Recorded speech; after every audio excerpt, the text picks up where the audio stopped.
उधर गुजरात के भुज से एक चौंकाने वाली घटना सामने आई है। भुज के संस्कार कॉलेज में बीसीए की छात्रा की हत्या का मामला सामने आया। साक्षी खनिया की चाकू मारकर हत्या कर दी गई है।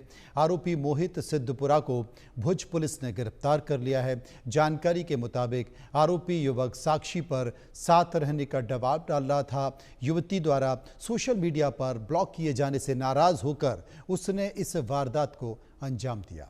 इस घटना के बाद छात्र छात्राओं की सुरक्षा का मुद्दा एक बार फिर से चर्चाओं में आ गया है। कच्छ जिला एनएसयूआई और एबीपी ने कलेक्टर कार्यालय को आवेदन पत्र सौंपकर कड़े सुरक्षा उपायों की मांग की है।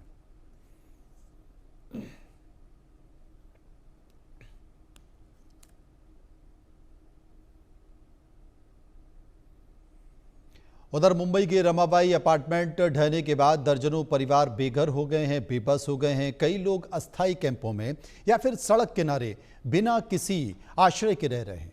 उनके पास ना खाने का सामान है और ना पीने के लिए साफ पानी है, ना कपड़े और ना ही शौचालय।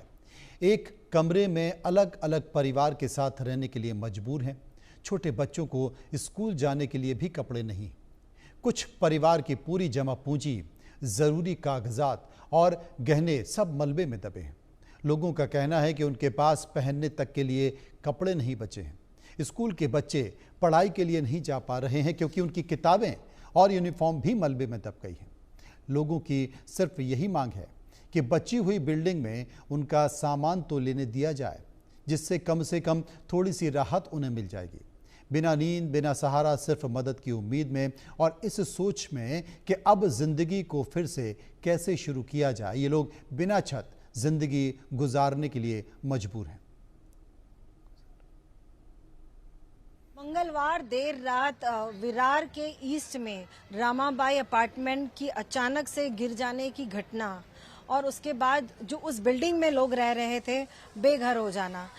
हम इस वक्त वापस यहाँ पर खड़े हैं जो रामाबाई बिल्डिंग के बगल की चौल है।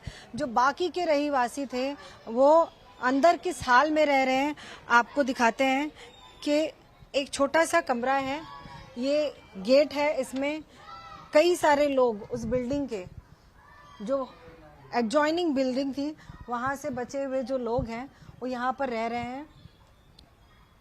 ये कमरा आपको दिखा दें, ये एक टेम्पररी इनके लिए एक शेल्टर बना हुआ है, यहाँ लोग रह रहे हैं। आइए इनसे पूछते हैं कि क्या स्थिति है, क्या हाल है। आपका हाल जानने आए हैं, क्या हाल है? हम लोग को फिलहाल थोड़े दिन के लिए बोला गया है कि आपको मंगल कार्यालय हॉल जैसे है कि जो उसमें आप लोग बहुत सारे जन में रह सकते हो कि जेंट्स और लेडीज़ का।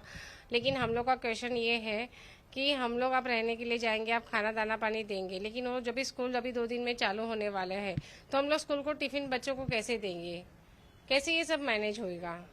और आज की डेट में हम लोग किधर भी जाने के लिए या जो हम लोग का सिलेंडर है, चूल्हा चौका है, आज शुरुआत से लेके हम लोग के पास कुछ भी स्टेबिलिटी नहीं है। ना ही हम लोग के पास ऐसा है कि डिपॉजिट दिया, घर ले लिया, किधर शिफ्ट हो गए या चूल्हा चौका। आज अब शुरुआत से लेने के लिए जाएंगे तो बहुत ही खर्चा है, उतना हम लोग के पास नहीं है।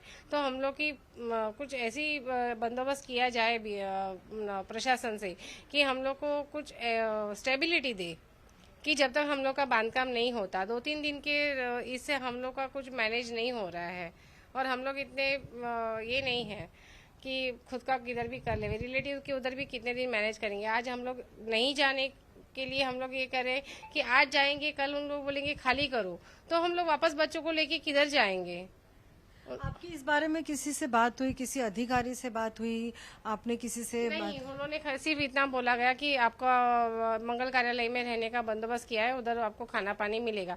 आगे का उनके पास टाइम ही नहीं था कि वो हम लोग की पूरी बात सुने कि कल से स्कूल चालू हो रहे हैं, हम लोग के पास चूल्हा चौका नहीं है, उन लोग के बच्चों के टिफिन से आज हम लोग के बच्चों के school uniforms, books, majority document सब अंदर है, हम लोग को निकालने का टाइम भी नहीं दिया गया। तो प्रशासन से हम लोग बोल रहे कि आज हम लोग को उसमें से सामान निकालने की परमिशन देवे, तो तब तक वो उस पर बुलडोजर ना घुमाए। लोगों का सोचे कि हम लोग ऐसी परिस्थिति में रहते थे, तो आप सोचो कि हम लोग की परिस्थिति क्या रहेगी, क्यों हम लोग को ऐसे में रहना पड़ा, क्यों हम लोगों ने ऐसे में घर लिया। तो आप ये सब सोच के हम लोग का कुछ ये करें। आपका भी घर है, उसमें उसमें आपके सामान वगैरह है? मेरे बच्चे के कपड़े हैं, स्कूल के कपड़े, किताबें हैं। अभी दो दिन के बाद स्कूल चालू हो जाएगा, तो उसको टिफिन बना के कैसे दूं? गैस भी नहीं है, गैस भी ऊपर है, कुछ भी नहीं है इधर। मतलब कपड़ा पहनने के लिए नहीं, 3 दिन से वही कपड़ा पहन रहे हैं हम लोग। तो प्लीज। किसी से आपकी बातचीत हुई है कुछ? नहीं, कुछ नहीं हुई है बातचीत। आप लोग यहाँ पर रह रहे हैं, आपसे ये जानना चाहेंगे कि यहाँ पर कोई आप लोगों से मिलने आया, कोई आपसे देखने के लिए आया? कोई कोई नहीं आया। जो भी आया सिर्फ आश्वासन देके जा रहे बस। और कोई यानी उनके पास हम लोग कुछ क्या बोलेंगे, कोई ये नहीं मिल रहा हम लोगों को। जो हम लोग को बारिश में भी हम लोग को भीग भीग के हम लोग आके खड़े, छाता खोला है तो बोलते छाता बंद करो, और बारिश में हम लोग को भीग के खड़े रह के कितना टाइम तक वेट किया हम लोगों ने, फिर भी हम लोग को सही जवाब तो उन लोग से मिला ही नहीं है। हम लोग इतने तकलीफ में, हम लोगों को तो हमारा सामान निकालने दे दे तो बहुत है, क्योंकि हम लोग तो फेरी वाले। हमारा जो घर में जो हम बनाते और जाते तो हम लोग को गैस की तो ज़्यादा ज़रूरत पड़ती है। हमारे कमाई उस पर, हम लोग का डेली का कमाई है हम लोगों का। लड़की 9th में, उसको जो पढ़ाई है उसके सब शूज़ अंदर पड़े हुए, उसके जो यूनिफॉर्म्स अंदर पड़े हुए। आप लोग चाहते हैं कि आपका जो एटलीस्ट सामान है अंदर वो ले लेने दीजिए? हाँ, वही तो हमको चाहिए ना, क्योंकि बिना उसके हम लोग कैसे आगे का जो प्रोसीजर करना है हम लोग कैसे हम लोग करेंगे। आप तो घर खाली कर, सामान अंदर है पूरा बाकी अंदर सब, हमारे सिलेंडर गैस सब का वही पर पड़ा हुआ है, तो वो भी तो निकाल के देना चाहिए ना हम लोग। हमारा आगे का रूटीन जो करना हम लोग कर सकते हैं ना, तो मिलेगा तो करेंगे ना हम लोग। तो उसके लिए अगर कुछ गौर करेंगे। क्या वजह है कि अंदर जाने नहीं दे रहे और सामान निकालने नहीं दे रहे? किसी से कोई बातचीत हुई है? जो भी है बोलिए कि जोखिम है, जोखिम है, जोखिम है, यही बात करके हम लोग को दबाते रह रही है। कल तक तो ऐसा बोला कि सबको बाहर निकल जाने दो, हम लोगों ने बहुत कोऑपरेट किया ये चीज को। आपके हिसाब से अगर चलिए मानते हैं जोखिम है, तो आपके हिसाब से उसका क्या सोल्यूशन होना चाहिए? सॉल्यूशन तो क्या, हम लोग नहीं जा सकते, आप जा सकते हो, तो आप जब भी ज्वेलरी निकाल के ला सकते हो तो हमारे डॉक्यूमेंट्स हैं, हमारे जो गृहस्थी है उसके लिए भी हम सपोर्ट करें, वो भी हमको निकाल के देवे। इतना तो कर ही सकते हैं। जब भी आप 4 जन चढ़ के जा सकते हो, कैमरेमैन को लेके जा सकते हो, तो हम लोग की गृहस्थी की भी आप लोग पैक करके लेके आ सकते हो। तो उतना टाइम तो आपको हम लोग को देना ही पड़ेगा ना। आज हम लोगों ने कैसे तो भी लिया है घर। हम लोग, मेरे माँ बाप के पास हम लोग 2 बेटियां ही है, हम लोग को बेटा नहीं, माँ बाप को भाई, हम लोग को भाई नहीं है। हम लोगों ने 2 बहनों ने जो भी थोड़ा ज्वेलरी जमा किया था वो बेच के हम लोगों ने ये परिस्थिति में ये घर लिया था। अभी हम लोग के साथ एजेड माँ बाप है, बच्चे हैं, कहाँ लेके घूमेंगे, पेशेंट है, क्या क्या क्या खर्चा हम लोग करेंगे। उतना कॉम्पनसेशन भी हम लोग को कुछ प्रोवाइड नहीं किया गया है, कुछ नुकसान भरपाई का भी कुछ बात नहीं कर रहे हैं। में गुस्सा भी है, दर्द भी है, लोग परेशान भी है। तो प्रशासन आप सुनिए और अधिकारी आप सुनिए और नेता आप सुनिए, इन सब का जवाब जो है आपको देना है। ये कई सारे सवाल हैं जो रमाबाई अपार्टमेंट के लोग आपसे पूछ रहे हैं, आपको इसका जवाब देना है और इसका जवाब जल्द देना है, जल्द चाहते हैं यहाँ के लोग इसका जवाब। कैमरा पर्सन विष्णु निर्मले के साथ उनाइजा।